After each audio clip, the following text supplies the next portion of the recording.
Abondante actualité ce matin à Blériot. Il y a Info Matin qui nous ramène sur cette affaire de microbes. J'avoue que lorsque on m'a contacté vendredi pour m'en parler, j'ai d'abord cru que c'était de la blague et même de la rigolade. Surtout que un autre informateur m'a aussi encore appelé au même moment pour démentir et ainsi de suite. Bon, je me rends maintenant compte que c'était vrai. Vous avez également plusieurs journaux qui reviennent ce matin sur le professeur Maurice Kamto du MRC avec ce meeting qui a été interdit à Douala. Le Messager a pensé qu'il fallait parler de ce que eux-mêmes ils qualifient là-bas d'énigme Bello Bouba. L'énigme Bello Bouba, il est donc en train de convoquer apparemment en congrès. La vitrine de Bernard Owona est également en course ce matin, la course informationnelle. Il met un grand zoom sur la commune de Yaoundé 6 avec ce volcan éteint. La vitrine de Bernard Owona parle de volcan éteint. C'est comme ça qu'il qualifie la commune de Yaoundé 6. Je commence par vous, Pierre Blériot, et surtout, pour qu'on puisse poser un commentaire sur l'énigme Bello Bouba qui convoque donc en congrès Bello Bouba Magari, qui est le leader du parti politique que l'on appelle au Cameroun, l'UNDP. Parfait. Il y a combien de temps vous n'aviez plus entendu ce nom? Ça fait quand même longtemps. C'est pour ça. Alors, des choses se préparent. Et dans le secret des dieux, le ministre d'État, Bello Bouba, a convoqué un congrès ouvertement. Le but de ce congrès, entre autres, de l'investir comme candidat à l'élection présidentielle. Ah bon? Oui. Je vous... Voilà. Il y a également un autre ministre qui sera investi par son parti comme candidat à l'élection présidentielle, Issa Tiroma Bakari. Donc, effectivement, le RDPC doit bien se tenir.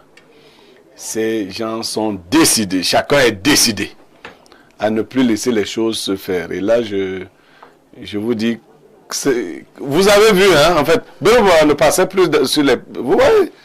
Et quand on vous dit là, c'est parce qu'ils voulaient garder ça pour eux, mais nous avons les mêmes réseaux quand même. Les réseaux d'information. Voilà, donc le ministre d'État Bello Bouba sera candidat, le ministre Issa Tiroma. D'autres candidatures arrivent, des candidatures de poids. 2025 ne va pas jouer. Pas du tout. Ça va aller vite. En fait, aussi, on voit en arrière-plan une volonté de mettre la pression au président Paul Biya. Parce que Bello Bouba a annoncé la revisitation de la plateforme UNDP-RDPC. Il ne veut pas être frappé. Bon, si on l'appelle donc pour le rassurer de ce qu'il aura 2 autres ministères après l'élection, peut-être qu'il va se retirer. Issa Tiroma également craint que les choses... D'ailleurs, il a dit même à la CATV, il dit que notre amitié avec le RDPC se limite à l'élection présidentielle. Après l'élection présidentielle, nous n'avons pas d'autre forme d'amitié. Mais cette fois-ci, alors, est-ce que ce sera encore une amitié, puisqu'il voudrait être candidat? Oui, mais c'est pour... C'est la présidentielle. Oui, c'est à ce niveau. L'amitié est finie? L'amitié prend des allures particulières. Il y a ça. Mais également, si vous permettez, je place un mot rapidement sur... les microbes. Les microbes. Ouais. Nous avons donné l'impression que toute la vie se passait à Yaoundé. Tous les jours, on nous dit que les microbes sont sortis à Douala, à tel endroit. La réaction est molle. Les gars ont donc décidé de marcher sur la capitale. Nous qui croyons toujours que ça se passe ailleurs. Et c'est Info Matin. Et moi, je dis que même la décision du ministre Atangandi, elle est molle. Quand je le... Détention administrative. Bon, il y a un ministre de la justice en RDC. Vous savez ce qu'il fait des microbes? Non. Il les pend. Ah bon? Oui. Le ministre de la Justice, on les pend en public. Je ne comprends pas comment on peut vivre dans un monde où quelques... Non. Tout le monde n'est pas obligé de vieillir. Comprenons-nous bien. Tout le monde n'est même pas obligé de vivre. Si vous avez des gens qui apparaissent de cette façon pour terroriser le peuple, il faut régler ce problème de manière radicale. Les droits de l'homme vont seulement constater. Très bien. Merci. Les détentions administratives, ça veut dire que dans quelques jours, ils vont sortir. C'est ce que ça signifie. Et ils vont encore réapparaître ailleurs. Merci Pierre Blériot. Bernard Owona. est-ce qu'il faut dire que ça commence à être très sérieux? Comme l'a relevé tout à l'heure, on parlait de Douala avec ce phénomène des microbes. Pour ceux qui ne comprennent pas bien, hein, c'est-à-dire des jeunes hommes, ils sortent comme ça, de nulle part, armés de machettes, de couteaux, de haches, de gourdins.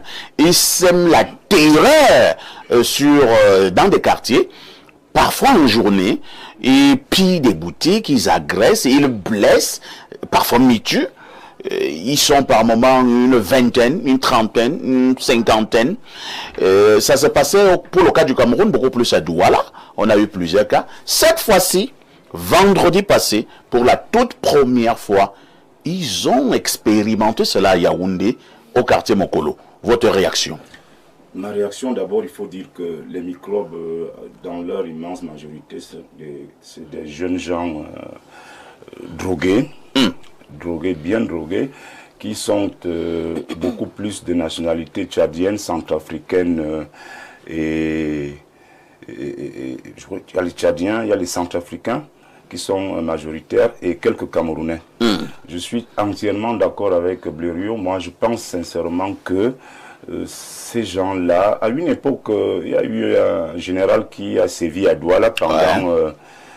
c'était le commandement voilà, le général Mpaye. À une époque là, on ne va pas revenir dessus, mais chacun sait comment cela a réussi. Moi, je pense qu'on ne doit pas faire de cadeaux aux microbes. C'était brutal, hein? C'était violent. Quand il faut exterminer des microbes, puisque c'est des microbes, qu'est-ce qu'il faut faire? On va vite. Il faut des médicaments trop forts, des antibiotiques, choc, la pénicilline. Oui. Donc, comme on a affaire aux microbes, on cherche ce qui tue rapidement les microbes et on avance. On ne peut pas. Nous parlons en rien ici parce que ceux qui ont vécu ce martyre, c'est la terreur. C'est une terreur, c'est traumatisant, c'est terrible. Les gens fuyaient dans tous les sens. Voilà. Dans tous les sens, les gens perdent beaucoup de choses parce que leurs machettes et autres là, ils ont des couteaux qui sont longs et puis ils arrachent tout, hein. Ils arrachent tout, porte-monnaie, téléphone, etc. Recettes de la boutique et autres. Donc quand ils arrivent au marché Mokolo par exemple, c'est vraiment la terreur. C'est le sauve qui peut. Donc moi je pense pour une bonne éradication de ces microbes, un traitement de choc. Bon, le ministre Tangandji, bon, comme quelqu'un le dit, comme Blériot le dit, il est peut-être doux ici, mais là on veut qu'il soit dur, il n'est pas dur. Il faut être dur, très dur avec les microbes. Bon, personne ne va se fâcher. Personne. Nous on considère les microbes comme des gens vendus déjà. Ils sont des vendus. Donc lorsqu'ils viennent semer la terreur comme ça dans une capitale politique, si il y a des institutions, l'État doit agir avec fermeté. Fermeté, pas de droits de l'homme, ça c'est des histoires. Il faut anéantir, il faut éradiquer les microbes. Deuxième petite chose que je voulais dire à Blériot, c'est politique. Blériot, moi je vais vous dire que... par rapport à Bello Bouba. Oui, je vais vous dire que M. Bello Bouba, c'est un ministre d'État, c'est un homme très pondéré, très renfermé. C'est un homme qui a une expérience politique inimaginable par rapport à vous qui l'observez à distance. M. Bello Bouba va faire son congrès le 28 juin. Il sera pas candidat, mais il va accompagner le président Biya à la candidature pour l'élection présidentielle. De même comme le ministre auquel tu faisais allusion, Issa Tiroma Bakari, non, il y a eu des incompréhensions entre le RDPC et ses partis politiques. Vous les avez déjà retournés? Ça se négocie. Ça se négocie même. Pendant qu'on parle là, ça se négocie. C'est en train de bien se négocier. Moi, je peux vous dire la vérité, en tant que quelqu'un du RDPC, le RDPC gagnerait énormément à être avec ces gens-là. Bien sûr. Parce que si par extraordinaire, le RDPC n'est pas avec l'UNDP et le FSNC, ce sera difficile dans le septentrion pour le candidat qui viendra du RDPC, que ce soit Paul Biya, ou que ce soit Franck Biya, ou que ce soit John Gouté. Est-ce que John Gouté a dit qu'il a les attributs de candidat? Non. Le Premier ministre vient d'avoir une balle perdue. Non, c'est les militants du RDPC. Vous pouvez choisir notre militant.